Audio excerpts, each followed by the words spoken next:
just a couple of games here where the rhythm's kind of been found. But do you feel like now that you have the whole team kind of together and you're able to stack these wins against these top teams, that the team's kind of unlocking something, figuring it out together? Yeah, I wouldn't say a rhythm. I mean, those are two very different games. I think the competitive spirit and togetherness, we had to play really hard tonight to put ourselves in a position to win the basketball game. We set a season high for catch and shoot threes with 29. A lot of those were uncontested. We were 2 for 16 on uncontested threes in the first half. I feel like, we left a lot on the table, and they did a really good job, I thought, of not allowing us at times to get the matchups that we wanted with some of their scrams. They have a great defense. They communicate well. They're big. They're athletic. They're strong. But we weathered some missed shots, did a good job of taking care of the basketball, limited them to 13 fast break points and 10 second chance points, made them play in the half court. Our guys really competed on that. They left everything on, they emptied the tank. They emptied the tank on the defensive end. It was fantastic. JJ, Houston played some huge lineups, and I think you were small for a pretty good portion. What allowed those units to have success, and what's the key when you're in those formations against a team like that? Well, defensively, it's just packing the paint and getting rebound. I think we did that tonight. LeBron 8 rebounds, Austin 8 rebounds, Lucas 6 rebounds, Doe 6 rebounds, Gabe 4 rebounds, Vando 6 rebounds. That's how we have to control the glass is by committee. This was very explicit. If you're on Şengün and Adams, you're not going to get the rebound. Your job is to box out. It's somebody else's job to come in, tip the ball to a teammate, or grab the rebound. We were great with that tonight. When we were in Memphis, you told us that you liked the way that the team kept going to Dorian on the three-point line, even though he was missing some, and he hit a big one tonight. His best game offensively as a Laker. Have you had to coach him up to be able to keep shooting?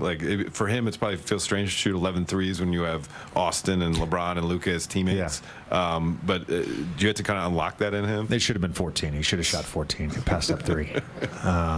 I think his teammates have a ton of confidence in him. We as a coaching staff have a ton of confidence.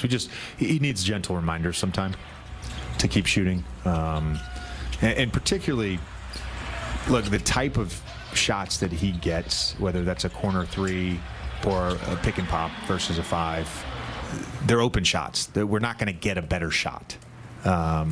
He has to be willing to unload the clip every night. JJ, I know you kind of already touched on it, but it felt like they were really making a point to get the big 3, the ball out of their hands and into everyone else's hands, and you could tell that kind of by their field goal attempts. How did you feel like you guys handled that, and is this kind of like a reference point for the playoffs when you're playing teams that are probably going to try and do the same thing? Yeah, I think, Houston, they have the personnel to do that. Our 3 guys that are our primary creators and shot takers, I thought just did a good job of being patient and taking what was there. And if they wanted the ball to find Gabe and Dorian, I think those guys responded well. They shot 12 for 24 from 3. Again, it's just the willingness to take shots. And it wasn't just the 2 of them. Rui missed 5 threes that were open. We generated good stuff. It was very obvious that they were trying to take away Jackson's roles. They were loading to Bron. They were loading to AR. They were trying to not allow us to score in the paint. And then with their 5s, they never went to a switch. They never went to a red. So it was just all pick and pop. And again, we want those guys taking those shots if they're there. All right, Laker insider Mike Bresnahan here for Brez's three-point play. 3 things that you are looking forward to in this game. Earlier, we showed you the standings, but you're going to take it a little deeper. Yeah, we're going to the tiebreakers, Ski. It's going to be kind of a consistent theme throughout these final 13 days of the season. Can't believe we're under 2 weeks. But indeed, the Lakers, good job the other night, beating Memphis. So they clinched the head-to-head tiebreaker there and picked up a game on them in the standings. That's why the Lakers are a game up in fourth right now. This is really interesting here. Okay, another possibility tonight. Houston's one of the few teams that has right now the tiebreaker with the Lakers. They've only played once. It was a couple months ago, right after the first of the year. They played today, and they play again in about 10, 11 days. So Lakers could pick up some ground there. It starts with a win tonight. Just in case they manage to get up to that second place area. Houston's got a few games on them right now in the standings. It seems like every game has some tiebreaker ramifications. The Warriors, you see them there. Lakers play them here on Thursday. It's just tiebreaker central, Geet. And it's funny because I think we might have mentioned this the other day. Lately, in the last few years, it seems like the Lakers haven't had a much of the lion's share of tiebreakers. This year, they have almost all of them, except against Houston. So tonight could be a good step. Win here, you're tied 1-1 head-to-head, and hopefully beat them in about a week and a half, go up 2-1. It's a nice little thing to have in your back pocket. Yeah, yeah. Brez, the Lakers have been playing with a lot of smaller lineups without a traditional center when Jackson Hayes is on the bench. Yeah, well, that could be an issue tonight. Portland, a very good rebounding team. They're really ahead of schedule if you think about it.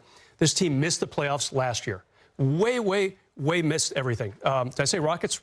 Rockets is what I meant. Yeah. At any rate, they're way ahead of schedule. They were 11th last year in the West, and now they're sitting in second. They really are hammering people on the boards. They lead the league in offensive rebounds. They have a ton of wings. You know, it's an enviable collection of wings. You got Amen Thompson, Jabari Smith, of course, our friend Dylan Brooks. Yep. Good to have a villain on your team. They now have a 22-year-old center, Şengün, who was an all-star for the first time. And then Steven Adams backing him up. Steven Adams backing him up. Cannot forget the guard, Fred VanVleet. He's a champion a few years ago in Toronto. Good team. This is a formidable team. Oh, yeah, and they won by 39 last night in Phoenix. All right, Brez, it's been all chalk if you're watching March Madness, all 4 #1 seeds into the Final Four. What's interesting about tonight's game? I'll tell you what, Lakers are favored. Okay. It's been kind of bouncing back forth between 3.5 and 4.5 points. Currently, it's 3.5, as you see. Come down a little bit from earlier today. I kind of liked the rebounding. Luka and LeBron both tied at 7.5 each. Now, like you said, Lakers don't always have a big center. They'll be right around 8. Yeah, so they'll be around 8. It's funny that it's not a center who's picked to lead them in rebounding. And Jalen Green, another one of these gifted young players. I didn't even mention him a few minutes ago. He is expected to be the highest scorer for Houston at 21.5 points. At any rate, Geet, should be a fun game tonight. And Lakers, be a fun one. Yeah, maybe the spread's a little bit more in their favor because Houston just did play in Phoenix last night. But when you win by 39, you get the rest a lot of people. No I think everyone's been looking forward to it as well because the last time they played, it was with a little different Laker team, and Houston was up on them huge. Lakers kind of came back, so it's the first time seeing them. You know, both teams at full strength. Yeah, so it should be a lot of fun. It's going to be fun. All right, Let's go. Good job, Brez. Straight ahead on Access. JJ Redick has quickly bonded with his new hometown. We'll show you what he's doing to rebuild part of LA that were devastated by the fires.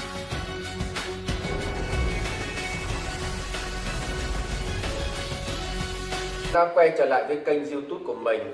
Bây giờ mình sẽ tiếp tục đi tô màu để gửi tặng đến các bạn. Và đây mình cần chuẩn bị đó là bút sáp màu. Đây là sản phẩm in sẵn để mình tô màu này. Đây là điện thoại để quay video này. Đây là điện thoại để mình quay video. Đây là giá đỡ điện thoại. Bây giờ mời các bạn cùng theo dõi quá trình mình tô màu. Và các bạn xem video của mình thì đừng quên ấn like và đăng ký kênh để ủng hộ mình nhé. Mình cảm ơn các bạn rất là nhiều. Bây giờ mình sẽ tiếp tục màu nha các bạn.